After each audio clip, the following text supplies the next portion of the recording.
Olá pessoal, aqui Thiago Grangeia. Vamos agora para a nossa terceira aula de dor torácica, a dor torácica baseada em evidências, onde nós vamos falar um pouquinho mais sobre como chegar no diagnóstico das 5 causas graves de dor torácica. Então, complementando as aulas de raciocínio clínico e as aulas que nós identificamos gravidade. Então, as informações que a gente vai passar nessa aula aqui valem tanto para um atendimento que foi feito no pronto atendimento e para um atendimento que foi feito dentro da sala de emergência. Lembrando, pessoal, que nós não podemos deixar o tempo passar. Então, se o tempo passar, pode acontecer coisa ruim. Então, nós queremos, num paciente com dor torácica, saber, de novo, sempre excluindo o pior cenário, se ele tem síndrome coronária aguda, embolia pulmonar, secção aguda de aorta, pneumotórax hipertensivo e ruptura de esôfago, que são 5 causas que podem trazer bastante complicação, tá bom? E como é que a gente vai chegar nessas causas aqui? Como é que eu vou saber se o paciente tem ou não essas 5 causas? E aí a importância da história e do exame físico e das evidências. Então, pessoal, com as reflexões. Então, ao ver essa cena de alguém colocando a mão no peito com dor torácica, né? Ou se o paciente falar para a gente que está com dor no peito, já comentamos um pouquinho que isso traz bastante angústia, seja para o paciente ou para nós, ou os profissionais de saúde que estão cuidando do paciente. Então, o paciente está com medo de ter alguma doença grave, medo de morrer, medo de acontecer algum problema maior. E nós também estamos com medo que o paciente tenha uma situação grave e que, portanto, nós queremos que, obviamente, saber o que está acontecendo o mais rápido possível para poder ajudar da melhor forma possível. E se a gente está angustiado com medo, é possível de que a gente faça algumas coisas de forma muito rápida, para conseguir ter informações rápidas. Só que isso na história pode ser bastante perigoso, porque a gente pode começar a induzir respostas, a induzir questões. Então a gente começa a perguntar muitas coisas ao mesmo tempo, tá bom? Então a gente pode perguntar, mas como é que é o tipo da sua dor, para onde que ela vai, o senhor sentiu vômito junto, tem pressão alta e já infartou alguma vez? A gente pergunta tudo isso de uma vez só e o paciente acaba não conseguindo entender o que a gente quer saber, responde sim ou não e a gente interpreta que esse sim vale para todas as questões. Então, pessoal, tome muito cuidado. Parem, tentem se tranquilizar, evite induzir as respostas dos pacientes e faça inicialmente sempre questões abertas. Então permita que o paciente discorra um pouquinho sobre o que está acontecendo. Como é que é a sua dor? Para onde que ela vai?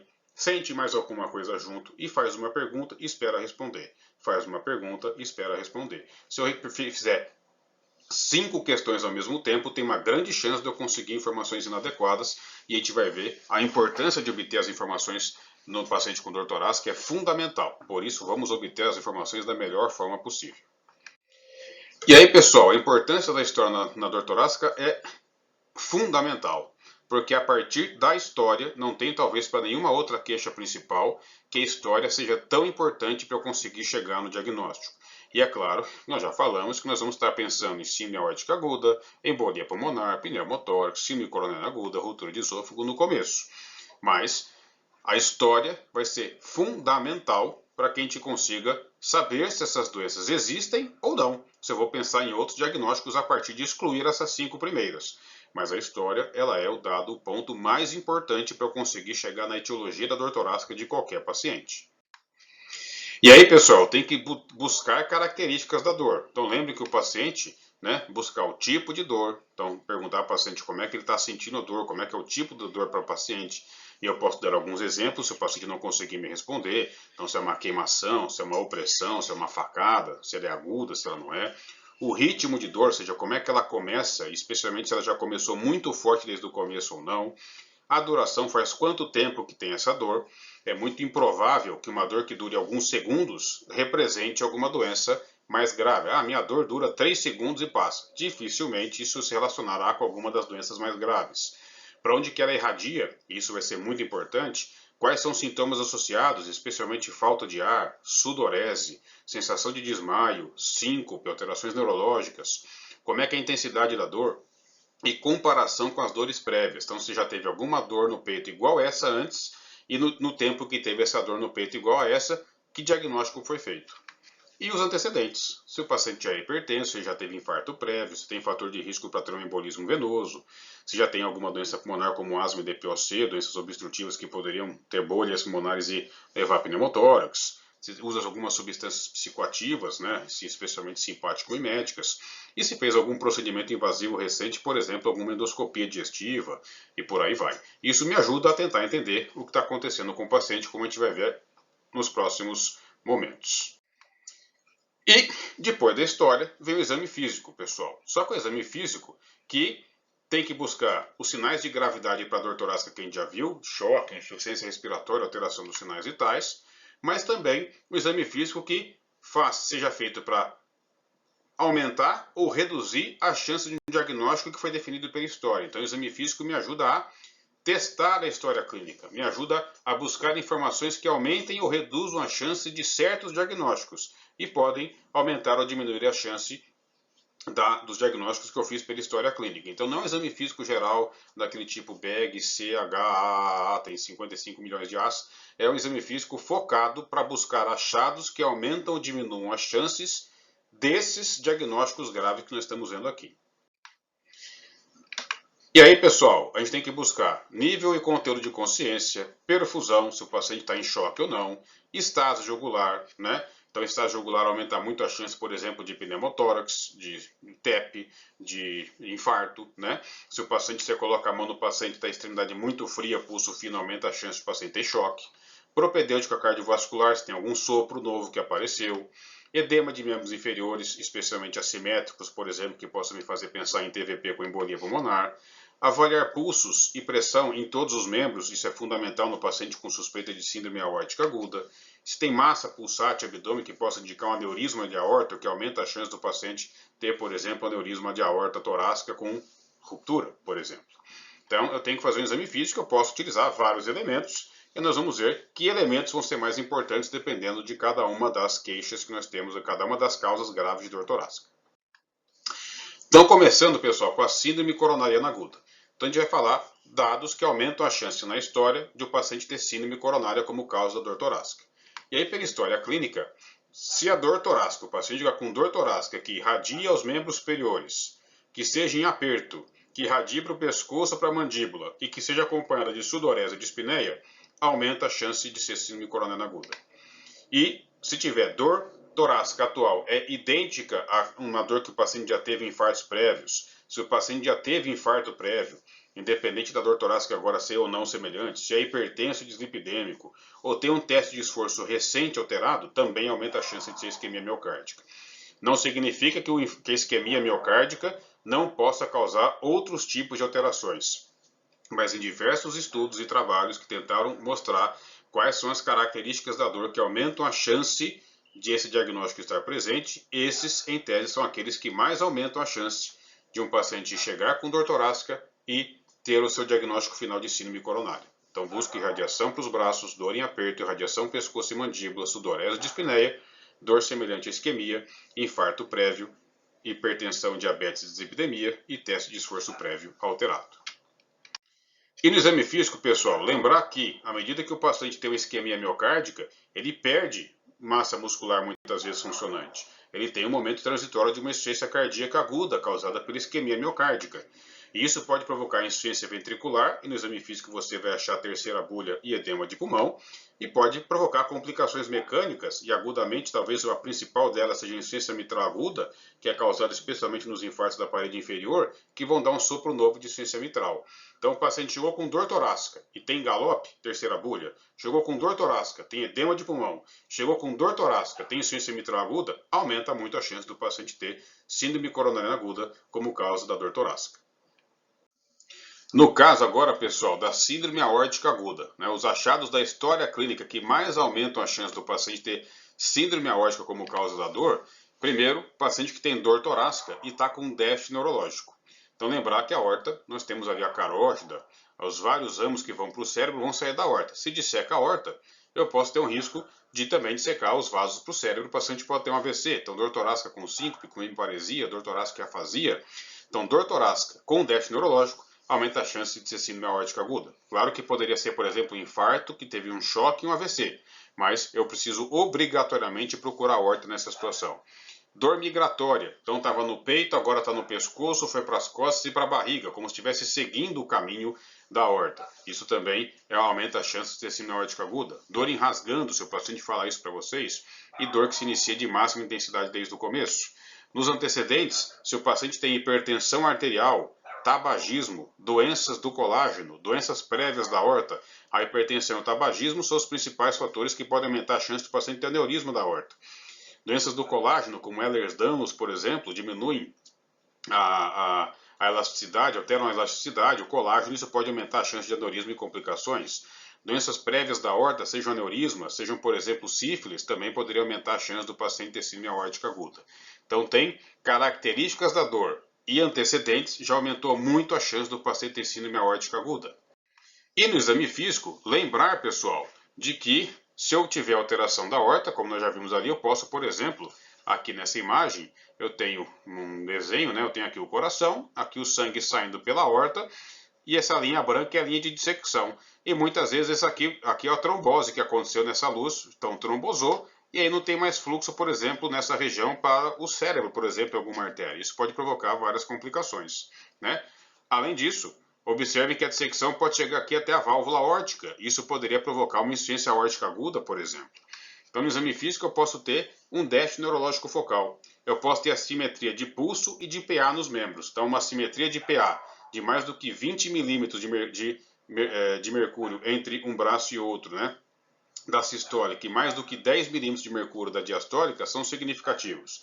Assimetria de pulsos entre os membros, sopro de insuficiência aórtica. Se eu encontrei um desses elementos no paciente com dor torácica, eu preciso obrigatoriamente lembrar da síndrome aórtica aguda. Então a história já poderia me indicar e eu vou buscar no exame físico, né? E aqui lembrando que o paciente sendo hipertenso tabagista tem chance de ser síndrome aórtica aguda, mesmo sem outras características da dor, o que me obrigaria a procurar esses achados aqui também. Para o tromboembolismo pulmonar, pessoal, os achados que aumentariam a probabilidade de em pacientes com dor torácica, lembrar que eu posso ter características da dor, e aí para embolia pulmonar a dor ela pode ser pleurítica, ou seja, piorar com a ventilação, pode ser unilateral, então em geral se o trombo for mais periférico, for uma embolia mais em subsegmentos e te causar, por exemplo, pequenos infartos de pulmão, pode dar uma dor pleural mais localizada. Ela pode ser difusa, né? Ou seja, uma dor torácica central difusa, muitas vezes retroexternal. Então, não tem uma característica específica, depende da quantidade de trombo e o local de trombo. Trombos mais centrais costumam dar dor difusa, bilateral, difusa e muitas vezes retroexternal. Se for trombos periféricos, podem dar dor inclusive bilateral nas periferias onde tem infarto e são localizadas e pleuríticas. Então, não tem uma característica única da dor. O mais importante para eu fazer pensar em embolia pulmonar seriam os antecedentes, os fatores de risco para tromboembolismo venoso. E aí lembrar, imobilização prolongada, cirurgia recente, politrauma, obesidade mórbida, trombofilia, uso de anticoncepcionais. Então, qualquer fator de risco que poderia indicar para a gente o risco do paciente ter tromboembolismo venoso. Além disso, pessoal, no caso da embolia pulmonar no exame físico, aqui eu trouxe para vocês só um ultrassom. Então, mostrando aqui tem o fígado. Aqui são as câmeras direitas, que costumam ser anteriores, e as câmeras esquerdas são essas aqui mais posteriores. Aqui seria o peito do paciente, aqui as costas, tá bom? Então aqui o ventrículo direito, que está encostado no fígado em geral, ele está maior do que o ventrículo esquerdo. Normalmente o nosso ventrículo esquerdo ele é maior que o direito. Aqui o direito está maior. Observe que o septo interventricular está desviado para o lado esquerdo. O coração esquerdo, que ele é mais muscular, está praticamente fechado pelo aumento das câmeras direitas, o septo desviando para cá. Então, a gente mostra que existem sinais de hipertensão pulmonar, que haveriam sinais de choque, né? O que pode mostrar para a gente no exame físico estase jugular e as sinais de hipertensão pulmonar. Então, o paciente fica com estase jugular, hiperfonade de segunda agulha, tem maciçez a percussão no segundo espaço intercostal, costume estar taquicárdico exatamente de redução no enchimento do ventrículo esquerdo. E outro achado importante de eu procurar seria edema assimétrico nos membros inferiores. Então, obviamente, teria um TVP, que num paciente que está com dor torácica e tem sinais de TVP, aumenta muito a chance do paciente ter embolia pulmonar, tá bom? Isso nos faz lembrar dos critérios de Wells. Então, veja aqui que os sinais clínicos de TVP e taquicardia fazem parte dos sinais clínicos de Wells, assim como os fatores de risco para tromboembolismo venoso, imobilização, neoplasia ativa. Então, os critérios de Wells utilizam exatamente os achados de exame físico e de história para tentar calcular uma probabilidade clínica do paciente ter ou não embolia pulmonar, o que vai nos ajudar na investigação dessa doença. Pneumotórax. Então, lembrar que alguns dados podem aumentar a chance do paciente ter pneumotórax. Também, assim como a embolia pulmonar, o pneumotórax não costuma ter uma dor muito característica, mas em geral ela costuma ser súbita, embora não obrigatória, ela pode ser unilateral, mais comumente, costuma ser pleurítica, que piora com a ventilação, mas nada disso é obrigatório, pode ser uma dor só no hemitórax direito. E aí, antecedentes me ajudam bastante. Então, é um paciente com dor torácica, com uma dor pleurítica, né? E jovem e longilínea, aumenta muito a chance de ser pneumotórax espontâneo primário, ou seja, sem ter uma doença pulmonar estrutural. Ou um paciente que tenha uma doença crônica com bolhas, como por exemplo DPOC, ou cistos como granulomatose de Langerhans, ou mesmo asma grave numa crise grave, pode romper e causar pneumotórax, que é um pneumotórax espontâneo secundário, e secundário é uma doença pulmonar estrutural. Pode ser um pneumotórax traumático, o paciente tem dor torácica que segue a um trauma, ou um paciente chegou com dor torácica depois de passar um catéter venoso central, por exemplo, poderia ser um pneumotórax iatrogênico. Começou a ter dor torácica depois de passar um intracate, por exemplo. Então, dor torácica, dependendo das características dos antecedentes, e o paciente tem algum desses antecedentes chegou com dor torácica, eu posso pensar em pneumotórax.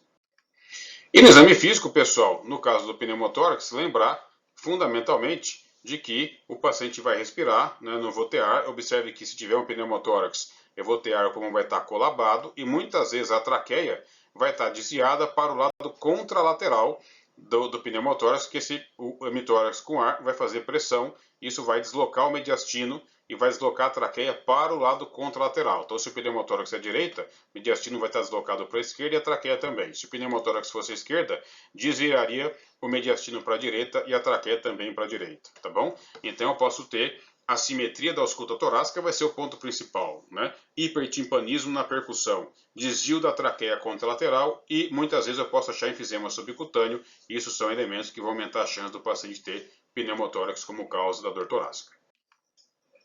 Ruptura de esôfago, pessoal, dentre as causas graves ela é a mais rara, mas tem alguns dados que aumentam a chance de estar acontecendo essa doença. Então, paciente que tem a dor torácica, depois de vômitos incoercíveis, vomitou e teve dor no peito. Paciente que tem a dor torácica depois de politrauma. O paciente que tem a dor torácica depois de fazer um procedimento endoscópico invasivo. Isso aumenta muito a chance do paciente ter ruptura de esôfago como causa da sua dor torácica. E no exame físico, talvez um dos achados mais específico seria o enfisema subcutâneo. Então você palpa e você vê ar na região subcutânea, como rompeu aqui ar dentro do mediastino, ele acaba dessecando, vindo para a região do subcutâneo e você pode palpar isso. Então, se tem dor torácica, eu achei enfisema subcutâneo, aumenta muito a chance de ser pneumotórax e de ser ruptura de esôfago. E depois que eu excluí as 5 causas, então, lembrar, pessoal, que esse processo de exclusão das 5 causas envolve história e exame físico. Então, eu vou conversar com o paciente com dor torácica, entendendo todas as características da sua dor, todos os antecedentes, e buscando no exame físico, com base nas hipóteses que eu fiz na história, achados que vão aumentar ou reduzir a chance do diagnóstico pensado, e isso vai me ajudar no raciocínio para saber se eu vou procurar outras causas ou não, ou se eu realmente vou focar naquelas causas graves que eu consigo identificar. Então faça a história e o exame físico focado da melhor forma possível, primeiro buscando as 5 causas. Agora, na história e no exame físico eu não identifiquei nenhuma das 5 causas, lembrem-se de que algumas outras causas podem levar a situações graves também.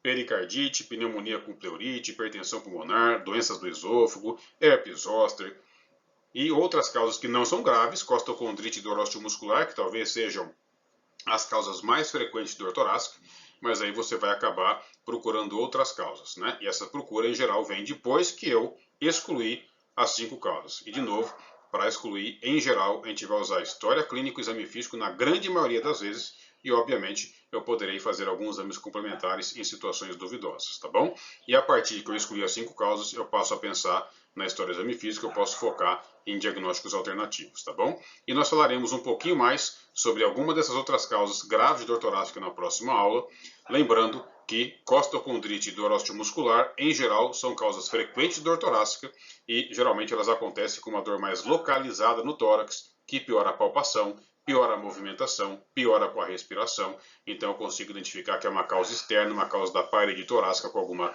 tranquilidade, vamos dizer assim, se eu tenho essas 4 características juntas. Então, se a dor é localizada, ela piora com a palpação, piora com a movimentação e com a respiração, tem essas 4 características juntas, tem uma grande chance de uma dor osteomuscular, e isso poderia me deixar tranquilo e não continuar a investigação, tá bom? Na próxima aula voltaremos falando um pouquinho sobre outras causas graves de dor torácica, além das 5 causas. Então era isso, pessoal. Muito obrigado e até a próxima aula.